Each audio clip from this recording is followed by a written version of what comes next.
Hello दोस्तों, आज मैं आपको कार्तिक पूर्णिमा की बहुत ही प्यारी कहानी सुनाऊंगी, कथा सुनाऊंगी, जिसके सुनने से ही आपके सभी कलह कलेश समाप्त हो जाएंगे और आपके जीवन में खुशहाली आएगी और आपकी हर मनोकामना पूरी होगी। तो देखिए, सुनिए। एक समय की बात है, चार चिड़िया एक पेड़ पर रहती थी। वह एक दूसरे की पक्की सहेली थी। कार्तिक शुरू होने से पहले एक चिड़िया ने दो औरतों को बातें करते सुना। वो औरतें कार्तिक माह के व्रत, फल और नियम की चर्चा कर रही थी। चिड़िया को सुनकर बहुत अच्छा लगा। उसने अपनी सहेलियों को कार्तिक स्नान के लिए तैयार कर लिया।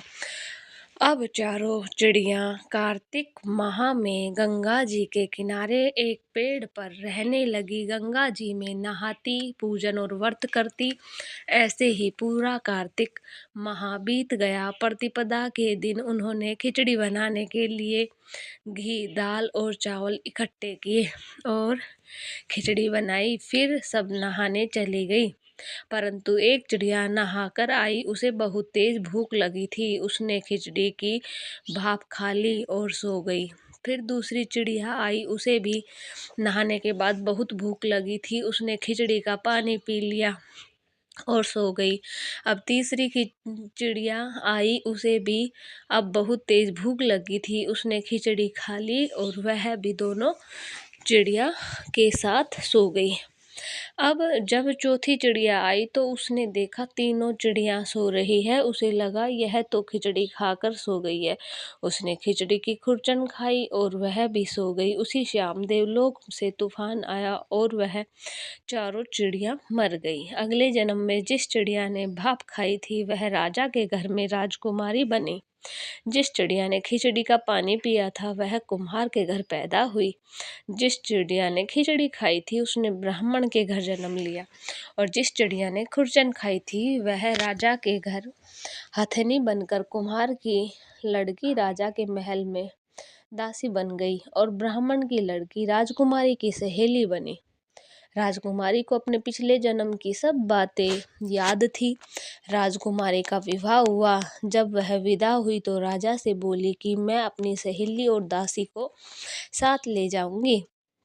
राजा ने कहा ठीक है राजकुमारी। फिर बोली मैं इस हथनी को भी साथ लेकर जाऊंगी।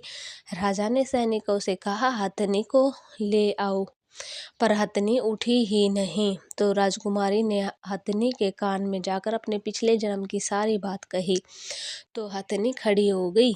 यह देखकर वह राजकुमार जो राजकुमारी को ब्याने आया था बोला तुमने इसके कान में क्या कहा? यह तुरंत खड़ी हो गई। मुझे बताओ तुम कौन हो? राजकुमारी ने उस राजकुमार को अपने पिछले जन्म की सारी बातें बता दी। राजकुमार बोला कि कार्तिक नहाने का इतना फल होता है कि चिड़िया को मनुष्य की योनि मिल जाए तो हम भी इस वर्ष जोड़े से कार्तिक स्नान करेंगे और खूब दान पुण्य करेंगे।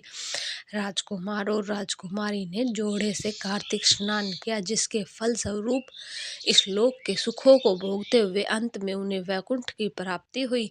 ठाकुर जी की कृपा से आपने जिसने भी ये कहानी सुनी, भगवान उसकी सभी मनोकामना पूरी करे। तो अगर आपको ये चार चिड़ियाओं की कार्तिक पूर्णिमा की कहानी अच्छी लगी हो तो प्लीज़ कमेंट में ज़रूर बताएं और कोई कहानी सुननी हो तो भी कमेंट में बताएं। और अगर आपको हमारी वीडियो अच्छी लगती है तो प्लीज़ हमारे चैनल को सब्सक्राइब कर लेना, हमारी वीडियो को लाइक कर देना और सभी अपने सगी साथियों के साथ शेयर कर देना। धन्यवाद दोस्तों।